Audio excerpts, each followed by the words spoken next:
নমস্কার, আমার চ্যানেলের সমস্ত দর্শককে আবার একটা নতুন ভিডিওতে সবাইকে স্বাগত। আজকে আপনাদেরকে একটা নতুন ফসল নিয়ে বলবো। সেটা হচ্ছে কিছু কিছু জায়গায় এটাকে কুন্দলি বলে, আবার কিছু কিছু জায়গায় এটাকে, যেমন বীরভূম অঞ্চলে এটাকে কেন্দুরি বলা হয়। তো এই চাষ করার কথা বলছি কেন? তা প্রথম কারণ হচ্ছে এই চাষ বা এই গাছের ক্ষেত্রে, যেমন অন্যান্য যে ফসল আছে বেগুন, লঙ্কা, পটল বা কফি বা বা শশা, এইসবের ক্ষেত্রে যেমন যেটা হয় কি, যে চাষ করতে গেলে আপনি দেখবেন প্রচুর পরিমাণ পোকা, রোগ এইসবের কিন্তু আক্রমণ দেখা যায়। কিন্তু এই কেন্দুরি গাছ বা কুন্দলি গাছ, একে ইংরেজিতে আবার আইভি গোর্ড বলা হয়, এই গাছ, এই এই ফসল চাষ করলে রোগ পোকা কিন্তু হয়ই না বলতে পারেন। দু একটা রোগ পোকা হয়, এর যে টোটাল যে গ্রোথ পিরিয়ড আছে সেখানে ফসল শুধুই তুলবেন, কিন্তু রোগ পোকা অতটা বেশি দেখা যায় না। সেই জন্য সাজেস্ট করি আমরা যে কেন্দুরি চাষ করুন, তবে এই নয় যে পুরো জমিতে চাষ করবেন। তো যতটা পারবেন চাষ করবেন, এতে কিন্তু রোগ পোকা বালাই যেহেতু হয় না, সেই জন্য খরচা কিন্তু অত্যন্ত কম হয়। তো তার ফলে, এবং এই কেন্দুরি বা এই কুন্দলি, এই কুন্দলি কিন্তু রিচ ইন ভিটামিন সি থাকে। ভিটামিন সি থাকার ফলে এটা খাওয়া খুবই অত্যন্ত জরুরি আমাদের শরীরের পক্ষে। এবং এর যে ছোট ছোট ডগ থাকে, এই যে ডগগুলো আছে, এইগুলো কিন্তু আপনার চচ্চড়ি করে খাওয়া যায়, আবার কেন্দুরিকে আপনার ভাজা করে খাওয়া যায়, বা এই কুন্দলিকে ভাজা করে খাওয়া যায়। এবং পঞ্চরত্ন বা কি নবরত্ন যেসব তরকারি হয় সেটা দিয়েও খাওয়া যায়, সুন্দরভাবে একটা সবজি তৈরি করা যায়।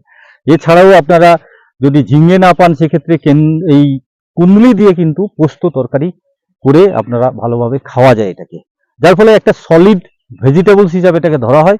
চাষের খরচ যেহেতু কম, এটা লাভবান, চাষ করলে কিন্তু লাভবান প্রচুর পরিমাণে হবেন চাষিরা।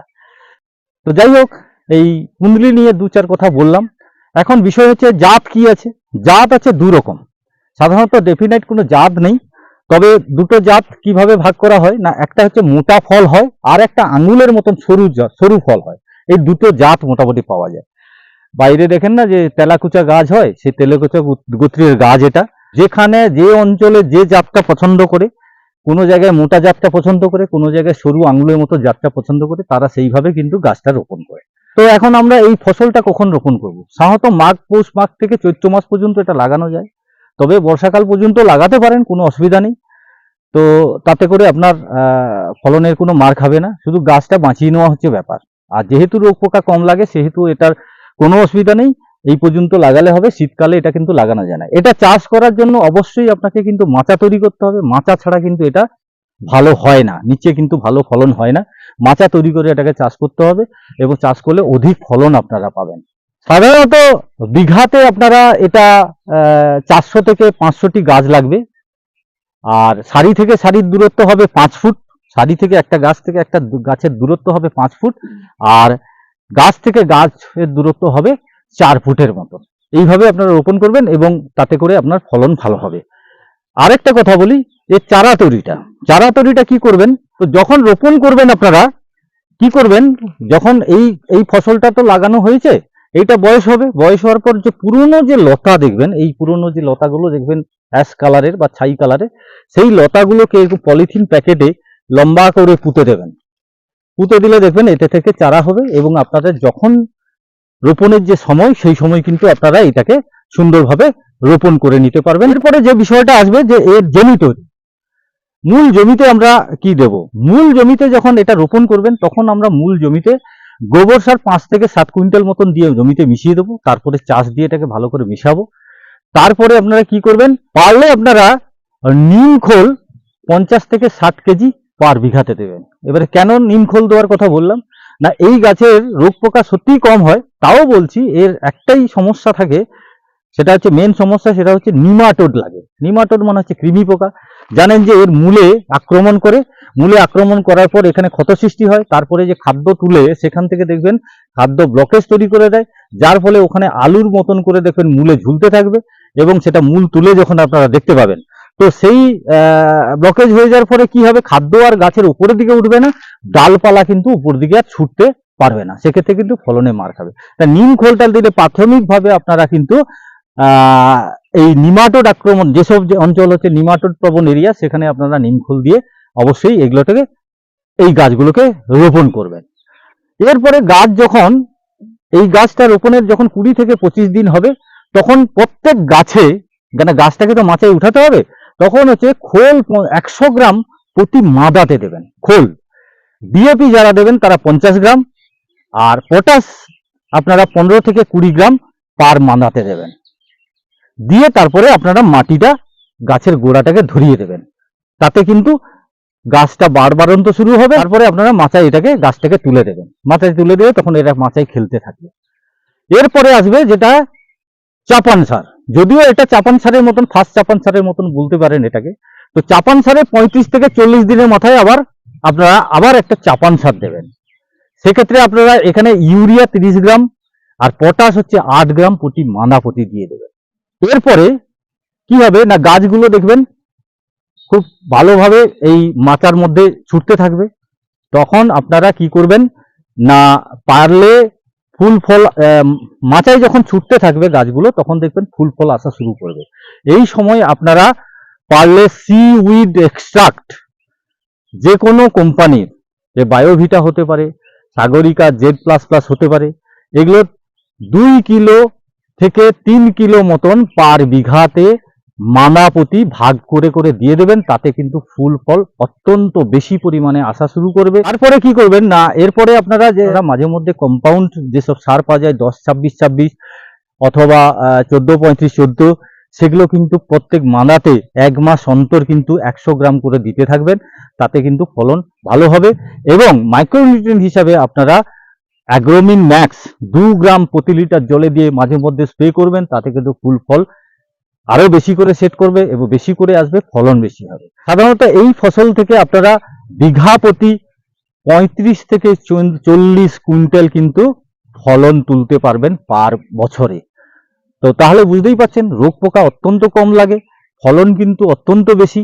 মার্কেটে আপনারা বললাম আপনাদেরকে 35 থেকে 40 কুইন্টাল, অনেক জায়গায় দেখা যায় যে 40 কুইন্টালের বেশিও ফলন পাওয়া যায়। তো বাজারে মোটামুটি 25 থেকে 30 টাকা পার, পাইকারি রেটে বিক্রি করলে 25 থেকে 30 টাকা পার কেজিতে আপনারা বিক্রি করতে পারবেন। তবে যাই হোক, কুঁদরি চাষ আগেই বললাম যে এই ফসলে কিন্তু রোগ পোকা অত্যন্ত কম লাগে। তবে চারাটা যখন তৈরি করবেন, সেক্ষেত্রে আপনারা এই যে লতাটা ব্যবহার করা হচ্ছে, এটাকে কপার অক্সিক্লোরাইড, মার্কেটে আপনারা ব্লাইটক্স নামে পাবেন, 4 গ্রাম প্রতি লিটার জলে দিয়ে শোধন করে অবশ্যই চারা রোপণ করবেন। তাতে কিন্তু আপনাদের প্রাথমিকভাবে গোড়া পচা যে রোগটা লাগে সেটা কিন্তু আর লাগবে না। তো এবারে 2-1টা পোকা এবং রোগের কথা বলবো। সেটা মানে লাগবে এমন কোনো কথা নেই, তবে সম্ভাব্য লাগতে পারে। তো সে প্রথমে যে পোকাটা লাগে সেটা হচ্ছে কুমড়ো পোকা। কুমড়ো পোকা দেখবেন ইয়েলো রেডিশ কালারের পোকা। এটা দেখবেন প্রথমে যখন গাছটা লাগাবেন, তখন দেখবেন এই পোকাগুলো এই পাতাগুলোকে খাবে। পরবর্তীকালে এটা এমন কোনো ভয়ানক পোকা নয়, কিন্তু প্রাথমিকভাবে যখন গাছ ছোট থাকে তখন হচ্ছে পাতাগুলোকে সব কুড়ে কুড়ে খেতে থাকে। তো পরে যখন গাছ বড় হয়ে যায় তখন এরা খেলে আর এফেক্ট করে না। তো এই কুমড়ো পোকাকে মারার জন্য আপনারা অ্যাসিফেট 50% প্লাস ইমিডাক্লোপিড 1.8%, 30 গ্রাম প্রতি 15 লিটার জলে দেবেন।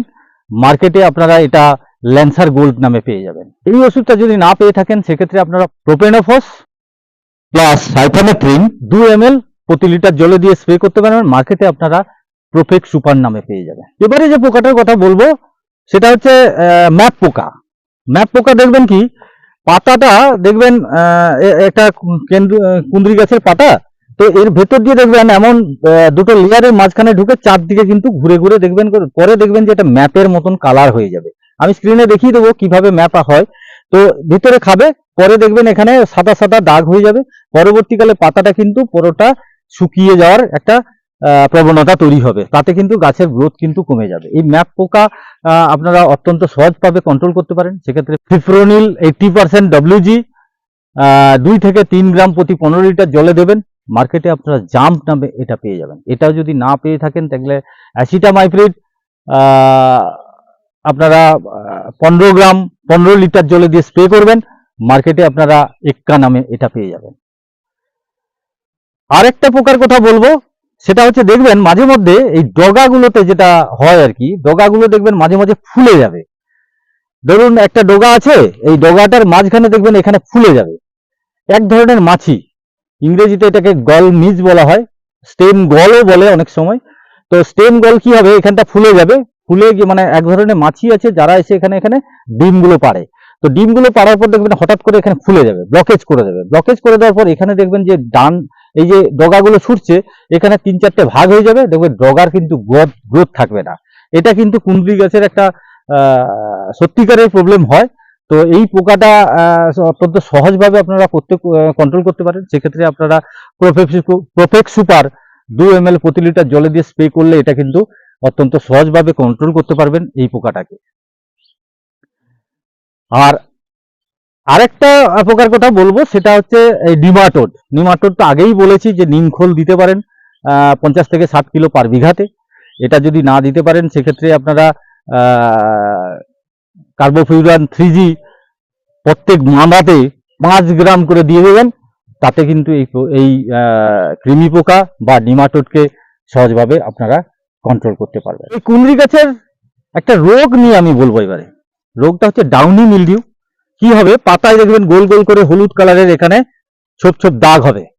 পরবর্তীকালে পুরো পাতাটা কিন্তু গোল গোল করে হলুদ কালারের ছাপ হবে। পাতাটা উল্টালে দেখবেন যে ধূসর কালারের একটা দাগ দেখা যাচ্ছে। ধূসর কালারের দাগ দেখতে পাবেন, তখনই বুঝতে পারবেন যে এটা ডাউনি মিলডিউ হয়েছে। এই জন্য আপনারা যেটা দিতে পারেন সেটা হচ্ছে মেটালাক্সিল 4%, ম্যানকোজেব হচ্ছে 64%, 2.5 গ্রাম থেকে 3 গ্রাম প্রতি লিটার জলে দিয়ে স্প্রে করতে পারেন। মার্কেটে আপনারা একটা রেডোমিল গোল্ড নামে পাবেন, অথবা আপনারা মেটালাক্সিল 3.3% আর প্লাস কোরোথেনোনিল 33.1%, এটা 2 ml প্রতি লিটার জলে দিয়ে স্প্রে করতে পারেন। মার্কেটে আপনারা একটা ফোলিও গোল্ড নামে পাবেন। এটা দিয়ে কিন্তু আপনারা ডাউনি মিলডিউকে কন্ট্রোল করতে পারেন। তো যাই হোক, এই কুঁদরি চাষের A to Z সবই বললাম। আজকে এই পর্যন্ত। ভিডিওটি ভালো লাগলে লাইক শেয়ার কমেন্ট করে দেবেন, এবং এই ফসল সম্বন্ধে যদি আরো কোনো কোশ্চেন থাকে কমেন্ট বক্সে কমেন্ট করে দেবেন। আমি যথাসাধ্য অ্যান্সার দেওয়ার চেষ্টা করব। নমস্কার সবাইকে।